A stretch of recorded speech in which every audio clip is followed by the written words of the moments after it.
So,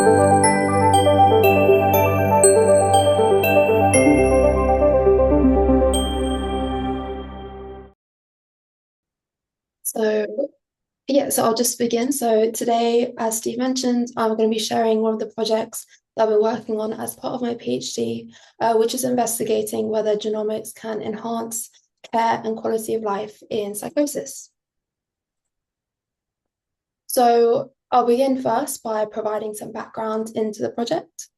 So the CYP26 enzyme is part of the cytochrome P450 family, which are a group of enzymes responsible for metabolizing lipids, hormones, toxins, and drugs in the liver. Now, the CYP26 enzyme is responsible for the metabolism of many commonly prescribed drugs, such as antipsychotics and antidepressants.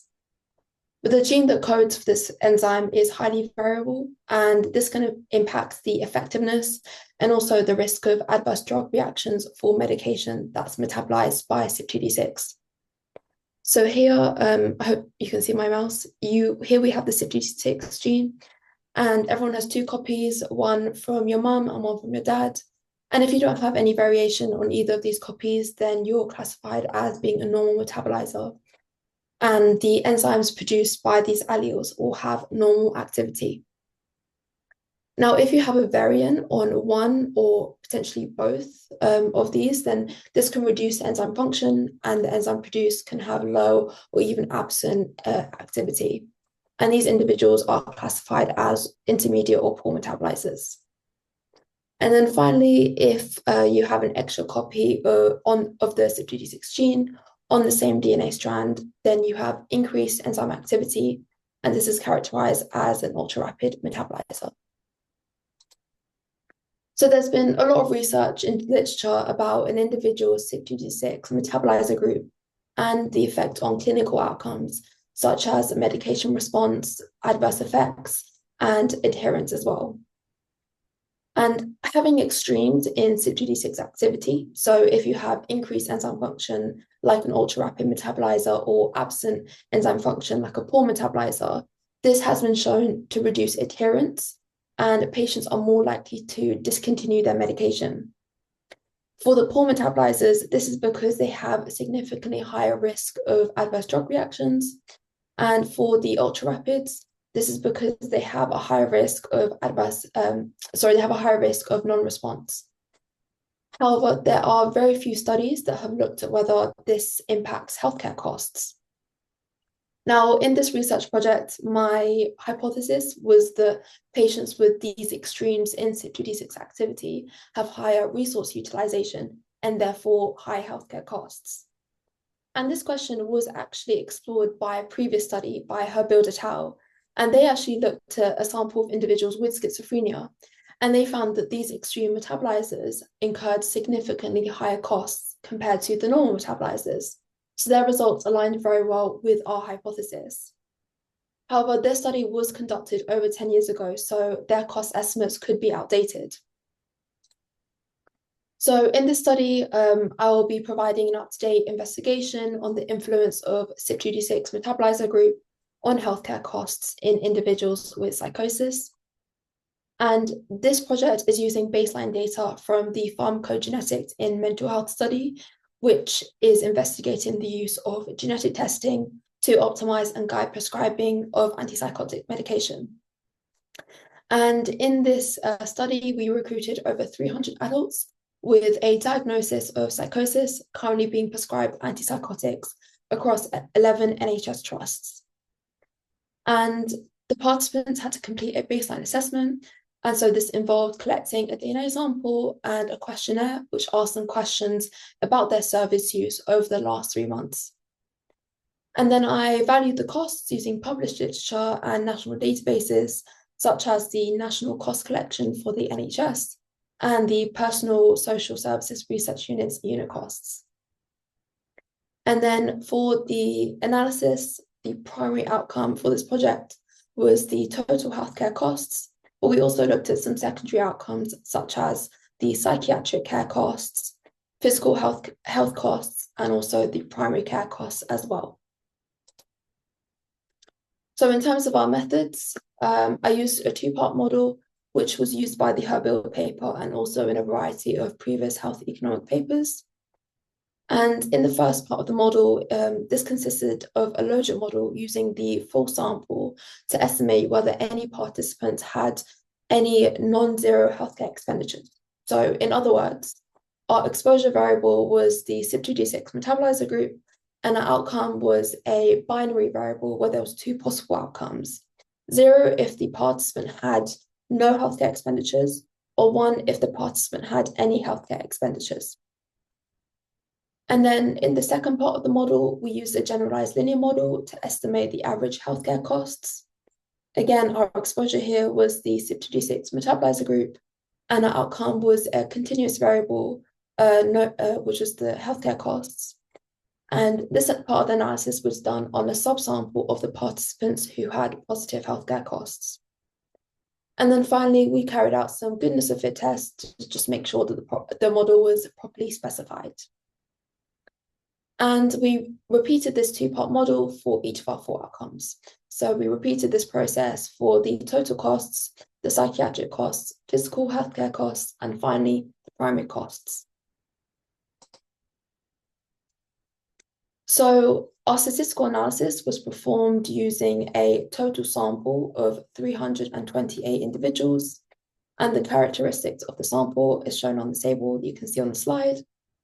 So the mean age was roughly 44 years old, and the sample was almost evenly distributed in terms of sex.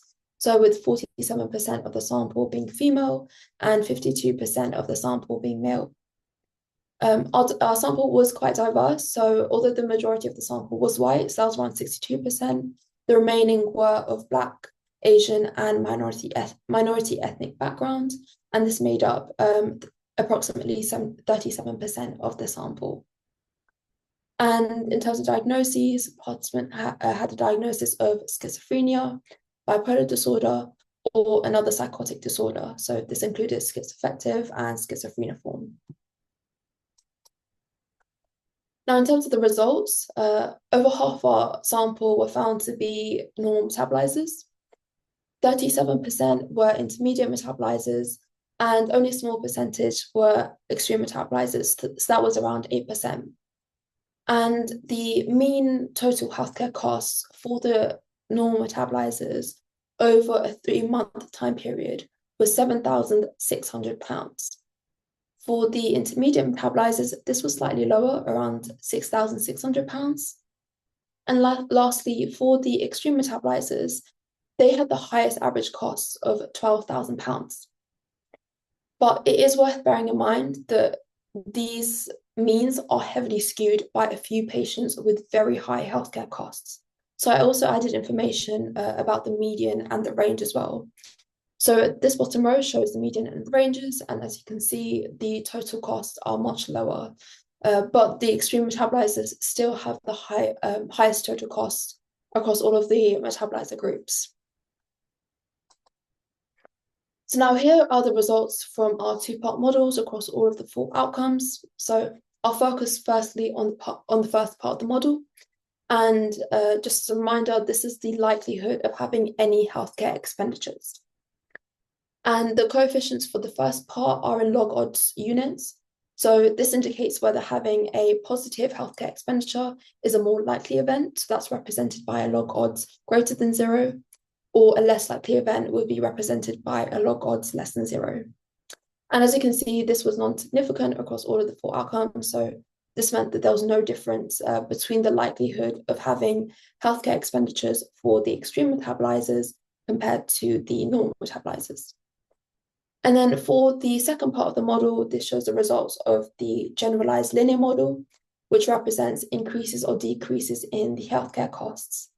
And if you remember, this analysis was done on a subset of the participants who had positive healthcare costs. And the coefficient, it can be interpreted as a percentage change in costs compared to the reference group, which were the normal metabolizers.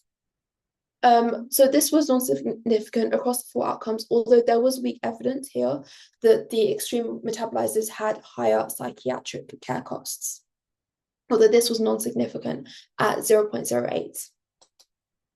So what do these results mean? So although we found non-significant or weak evidence of differences in, firstly, the probability of having any healthcare expenditures, or secondly, differences in the cost of treating the extreme metabolizers compared to the normal metabolizers, this was simply because there was just too much variation in the cost across all of the participants.